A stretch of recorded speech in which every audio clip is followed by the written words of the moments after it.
Hello friends. तो चलिए आज हम वेक्टर को कुछ आगे बढ़ाते हैं और कुछ चीज़ों को पढ़ते हैं। तो सबसे पहले जो है कुछ इम्पोर्टेंट पॉइंट, यानी कि हमने कल आपको बताया था, यूनिट वेक्टर के बारे में बताया था और उसके वेक्टर यानी कि परिमाण किस प्रकार से निकाला जाता है ये बताया था। आज उससे आगे चलते हैं और एक्सरसाइज 10.2 जो है आपका, उसका जो कुछ थ्योरी बेस्ड है, मतलब कि वे मैं आपको आज बताने के लिए जा रहा हूँ। तो देखिए, जैसा कि आप देख रहे होंगे कि यहाँ पे है कंडीशन ऑफ कोलिनियरिटी, ठीक है। तो उसे हम क्या कहते हैं, यानी कि संरेख सदिश कहते हैं। तो संरेख सदिश कहने का मतलब क्या है? संरेख सदिश कहने का मतलब है कि मान करके चलिए कोई हमारा वेक्टर है ए वेक्टर, ठीक है। ए वेक्टर हमारा है, इसका डायरेक्शन हमारा इस डायरेक्शन में है। और कोई वेक्टर हम मान करके चलते हैं कि बी वेक्टर है, कोई वेक्टर मान करके चलिए बी वेक्टर है और इसका डायरेक्शन हमारा क्या है, बी वेक्टर है। यानी कि इस साइड है, इसके अपोजिट जो है ये आपका जो बी वेक्टर है ए वेक्टर के क्या है, अपोजिट डायरेक्शन में। तो अब पूछा जाएगा कि क्या ये दोनों संरेख है? तो संरेख के लिए हम कहेंगे क्या, कहेंगे कि ये संरेख हो सकता है, लेकिन कब होगा? ये संरेख तब होगा जब ए वेक्टर इजकल टू क्या हो जाए, लेम्डा बी वेक्टर हो जाए। क्या हो जाए? लेम्डा बी वेक्टर हो जाए। यानी कि दोनों का क्या होना चाहिए, दोनों ए वेक्टर और बी वेक्टर का क्या होना चाहिए, परिमाण क्या होना चाहिए आपको, इसके मल्टीपल में होना चाहिए।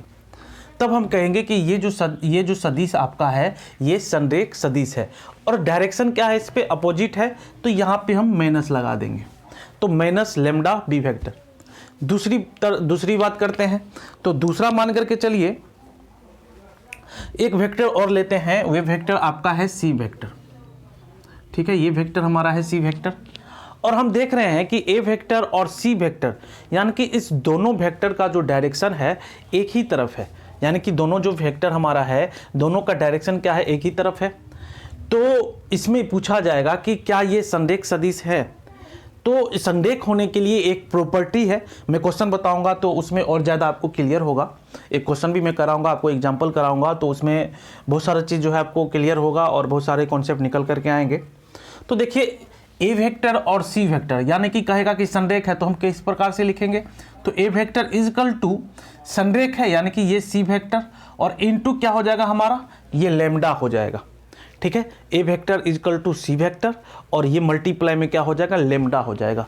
अब ये लेम्डा हमारा क्या है, इसी को समझना है कि ये लेम्डा का मतलब क्या है।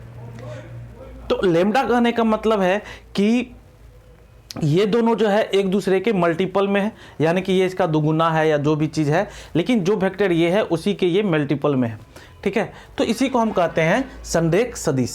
तो चलिए एक क्वेश्चन हम करते हैं, अच्छा सा क्वेश्चन करते हैं और अच्छे से समझते हैं कि मैंने जो आपको बताया है वे क्या है, इससे आपका पूरा कॉन्सेप्ट क्लियर हो जाएगा। तो एक क्वेश्चन मैं लेता हूँ आपके सामने, मान करके चलिए। तो यहाँ पे हमें ये कहा जा रहा है कि ये दिखाए कि ये हमारा सदिश, जो दो सदिश दिया हुआ है आपके सामने में, दो सदिश है। एक है आपका A vector is equal to 2i minus 3j plus 4k cap और दूसरा है B vector is equal to minus 4i plus 6j minus 8k cap. तो हमें ये दिखाना है कि ये दोनों जो है एक दूसरे का क्या है, ये दोनों एक दूसरे का संरेख है, यानी कि ये जो है संरेख सदिश है। तो सबसे पहले हम क्या करेंगे, तो मान करके चलिए ये जो बी वेक्टर है, तो बी वेक्टर आपका क्या है, तो संरेख होने के लिए क्या चाहिए, तो संरेख होने के लिए A vector is equal to lambda B vector होना चाहिए, या A vector is equal to minus lambda B V होगा, तब भी ये संरेख होगा। ये कहने का मतलब है। तो इस कंडीशन को फॉलो करना चाहिए। अब ये है क्या, यही चीज़ हम अब क्वेश्चन से समझेंगे। तो देखिए, ए वेक्टर आपका लिखा हुआ है यहाँ पे, ए वेक्टर इजकल टू लिखा हुआ है 2i माइनस 3j और उसके पास 4k, और उसके बाद जो बी वेक्टर है ये आपका यूं लिखा हुआ है माइनस 4i प्लस 6j और माइनस 8k। इसमें हमें क्या करना है कि लेम्डा कहने का मतलब कि सेम टू सेम ये जो वेक्टर है, ये जो दिया हुआ है उसी प्रकार से उतना ही हमें यहाँ पे पूरा करना है। और उसके मल्टीपल में जो भी हो जाएगा उससे हमें कोई मतलब नहीं है। तो हमें ये पूरा करना है इससे। तो देखिए किस प्रकार से हम करेंगे। तो बी वेक्टर इक्वल टू हम लिख सकते हैं -2 यदि कॉमन ले लें हम तो क्या हो जाएगा 2i -3j और ये +4k। तो यदि हम ये दो कॉमन ले लेंगे तो क्या आएगा हमारा, ये जो वेक्टर निकल करके आया, ये जो हमारा निकल करके आ रहा है, ये क्या आ रहा है 2i cap -3j cap +4k cap, ये निकल करके आ रहा है। तो ये जो निकल करके आ रहा है तो इसको हम लिख सकते हैं बी वेक्टर इक्वल टू, ये किसके बराबर है, अब देख लो 2i -3j +4k कैप। तो ये जो है ए वेक्टर के बराबर है।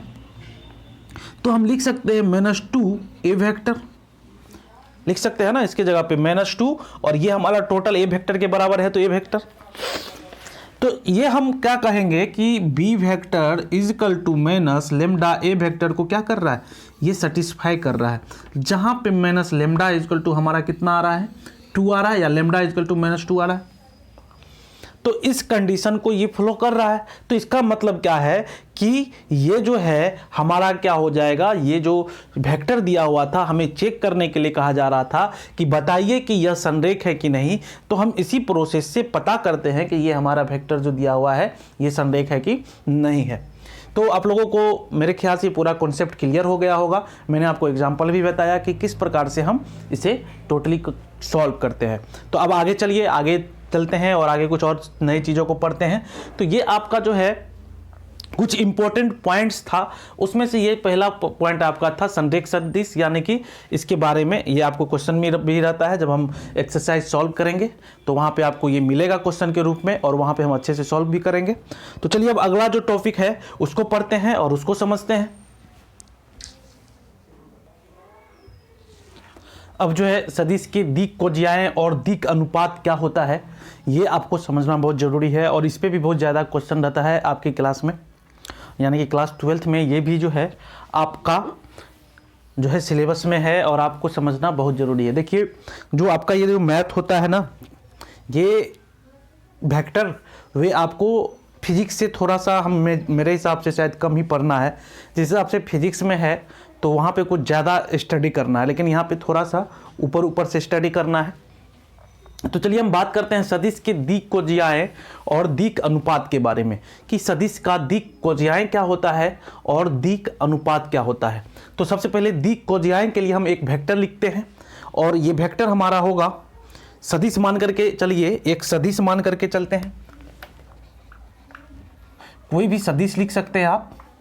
तो एक मैं सदिश लिख रहा हूं आपके सामने में i plus 2j -3k cap, है ना, i plus 2j -3k cap. तो चलिए इसे प्लस ही रहने दीजिए, i cap plus 2j plus 3k cap. तो ये हमारा क्या है, एक सदिश दिया हुआ है। अब इसमें कहा जाएगा कि आपको एग्जाम में क्वेश्चन में रहेगा कि आपको सदिश दे दिया जाएगा और कहा जाएगा कि इसकी दिक् कोज्याएं क्या होगा और दिक् अनुपात क्या होगा, ये पता करने के लिए। तो दिक् अनुपात में सबसे पहली बात कि दिक् अनुपात क्या होता है।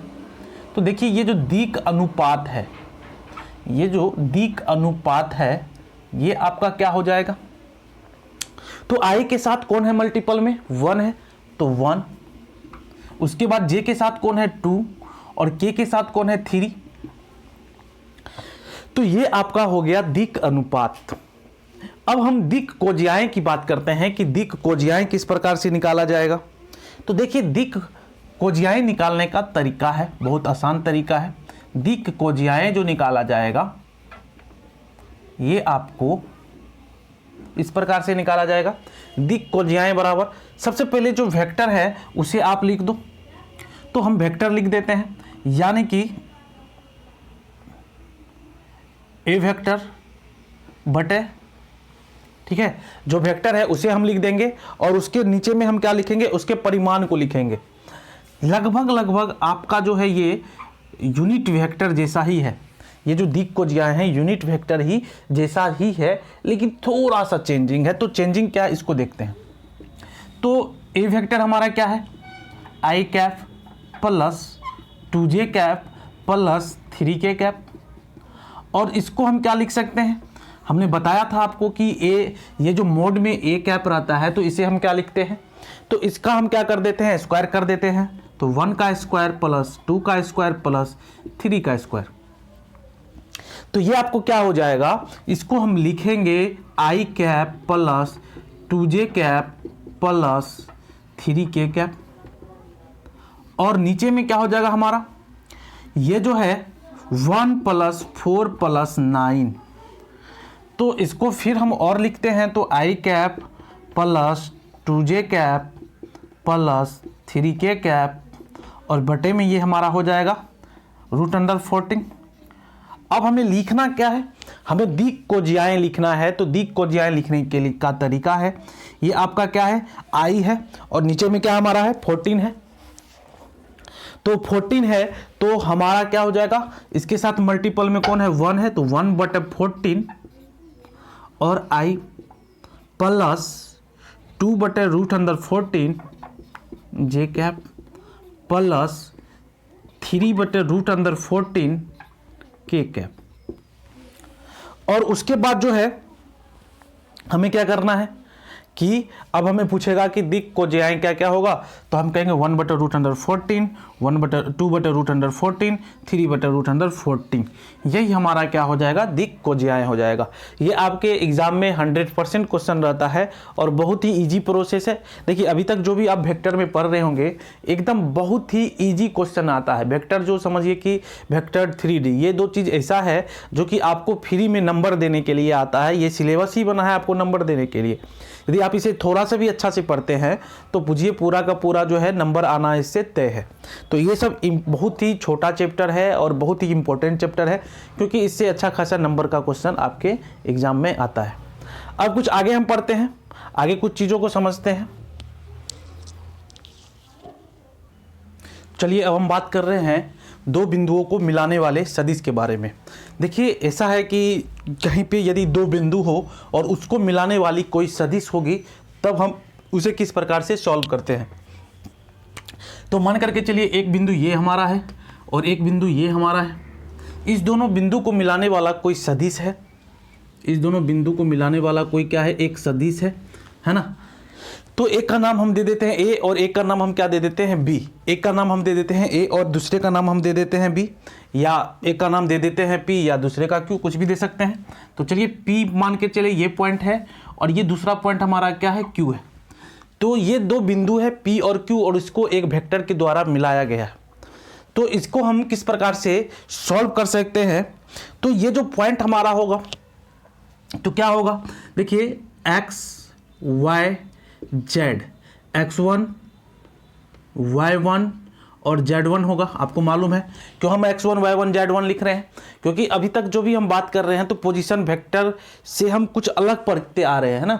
पोजीशन वेक्टर से यानी कि स्थिति सदिश से सारा चीज़ पढ़ते आ रहे हैं। आपको पिछले क्लास में भी हमने बताया था स्थिति सदिश के बारे में कि मान करके चलिए कोई वेक्टर है, उसके तीनों एक्सिस में कोई पॉइंट हमारा ये है और ये पॉइंट है, तो एक ये हो गया और एक ये हो गया, तो इससे इसको मिलाने वाली की बात हम कर रहे हैं। तो ये पोजीशन वेक्टर हो गया जिसको कि हमने आपको बताया था कि कोऑर्डिनेट सिस्टम कुछ कुछ लग करके इसमें सॉल्व होता है। तो तीनों एक्सिस इसमें आ जाता है, तो इसीलिए हम x1 y1 और z1 की बात करते हैं। और इसमें क्या हो जाएगा हमारा x2 y2 और z2, ये हमारा कौन सा एक्सिस हो जाएगा, x2 y2 z2, ये दो पॉइंट है और इसका हमने कोऑर्डिनेट लिख लिया है। अब हमें इसे सॉल्व करना है, वेक्टर के फॉर्म में रिजॉल्व करना है, वेक्टर के फॉर्म में लिखना है। तो हम क्या लिखेंगे, पी क्यू वेक्टर। ये मैंने आपको बताया था कि हम इसे क्या लिखेंगे, पी क्यू वेक्टर लिखेंगे। जब पी क्यू वेक्टर लिखेंगे तो पी क्यू वेक्टर को हम क्या लिखेंगे कि जो देखिए दूसरे वाला जो है, यानी कि ये क्या है आपका, ये हेड है, तो x2 माइनस x1 आई प्लस x2 माइनस x3j और प्लस सॉरी एक मिनट, एक मिस्टेक हो गया है थोड़ा सा, इसे ठीक कर लेता हूँ थोड़ा सा। ये हो जाएगा हमारा x2 माइनस x1 आई कैप प्लस अब क्या हो जाएगा y2 माइनस y1 जे कैप। अब क्या हो जाएगा आपको z2 माइनस z1 के कैप। तो ये तीनों हमारा हो गया, आई कैप, वाई जेड कैप और के कैप, और क्या x2 minus x1, y2 minus y1 और z2 माइनस z1। अब हम निकालते हैं इसके मैग्नीट्यूड को, यानी कि हम इसके मैग्नीट्यूड को निकालेंगे, यानी कि इसके परिमाण को निकालेंगे। तो परिमाण क्या निकलेगा हमारा, तो आपको मालूम है परिमाण के लिए हम क्या करते हैं, बस इसमें मोड लगा देते हैं, और उसके बारे में मैंने बताया था कि किस प्रकार से निकालते हैं। तो मोड लगाने के बाद क्या हो जाएगा आपको यहाँ पे इन सभी का स्क्वायर हो जाएगा। तो इन सभी का जो स्क्वायर होगा तो ये हमारा क्या हो जाएगा, ये जो x2 माइनस x1 है, तो ये हमारा हो जाएगा x2 माइनस x1 का square plus y2 minus y1 का square plus z2 minus z1 का स्क्वायर। यही इसका हमारा परिमाण निकल करके आया है। हमने इसका परिमाण निकाल लिया। यदि पॉइंट उल्टा हो जाए, यानी कि ये पॉइंट जो था, वेक्टर जो था, यदि ये अपोजिट डायरेक्शन में हो जाएगा, यदि ये अपोजिट डायरेक्शन में हो जाए, यानी कि यहाँ पे P है, यहाँ पे Q है, और वेक्टर इस प्रकार से मिलाया जाएगा, तो बस थोड़ा सा चेंजिंग होगा यहाँ पे। यानी कि हम क्या करेंगे, तो कोऑर्डिनेट तो आपको मालूम ही है कि क्या रहेगा। तो यहाँ पे जो है x1, y1 और z1, और यहाँ पे जो है x2, y2 और z2 हो गया। और इसको जो है हम लिखेंगे क्यों, कैसे, तो QP वेक्टर ये अपोजिट हो जाएगा, यानी कि जो x1 था, है ना, तो हमारा क्या हो जाएगा, वे यहाँ पे x2 की जगह x1 हो जाएगा, तो x1 minus x2 I cap plus y1 minus y2 J cap plus z1 minus z2 K cap. तो इस प्रकार से हम जो है किसी भी पॉइंट का जो है मतलब कि निकाल सकते हैं, जब हमारा क्या हो, दो बिंदु को मिलाने वाला वेक्टर हो, जिस भी डायरेक्शन में हो, हम उस डायरेक्शन के हिसाब से हम क्या कर सकते हैं, निकाल सकते हैं, उसके परिमाण को निकाल सकते हैं, उसके वेक्टर को निकाल सकते हैं। तो यही इसके निकालने का तरीका होता है। आगे जब हम बनाएंगे तो एक्सरसाइज जब 10.2 करेंगे तो उस पर आधारित आपको क्वेश्चन भी आएगा जिसको हम सॉल्व करेंगे। तो चलिए अब आगे चलते हैं, आगे और कुछ चीज़ों को सॉल्व करते हैं। तो अब जो है हमें अंतर्विभाजन का जो है मतलब कि देखना है। देखिए कोई भी यदि हमारा क्या है कि हमने पढ़ा है 10th क्लास में, 11th क्लास में मैथ में कोऑर्डिनेट सिस्टम के बारे में, कि कोई हमारा दो बिंदु तक क्या है, आपको दो बिंदु है और उसके बीच में एक आपका हाफ और हाफ पे यदि बांट दिया जाता है तो इसका जो कोऑर्डिनेट होता है, हमने कोऑर्डिनेट सिस्टम में पढ़ा है। तो ये क्या होता है, mx2 प्लस, सॉरी यहाँ पे एक चीज़ छूट गया है, ये मैं लिख देता हूँ आपको। कोऑर्डिनेट जो है यहाँ पे ये हो जाएगा x1 y1 और ये हो जाएगा x2 y2। तो इसमें क्या होगा हमारा, ये जो है आपका क्या है x1 y1 और ये है x2 y2। तो इसका जब हम अंतःविभाजन निकालेंगे तो देखिए क्या हो जाएगा, mx2 प्लस nx1, यानी कि इस वाले भाग में mx2 यानी कि m और क्या हो जाएगा इंटू x2 प्लस nx1 यानी कि nx1 बटे में m प्लस n, और दूसरा जो निकालेंगे तो ये हमारा हो जाएगा m y2 यानी कि ये m और ये y2 प्लस n y1 यानी कि n y1 बटे में हो जाएगा m प्लस n। ये अब आपका हो जाएगा।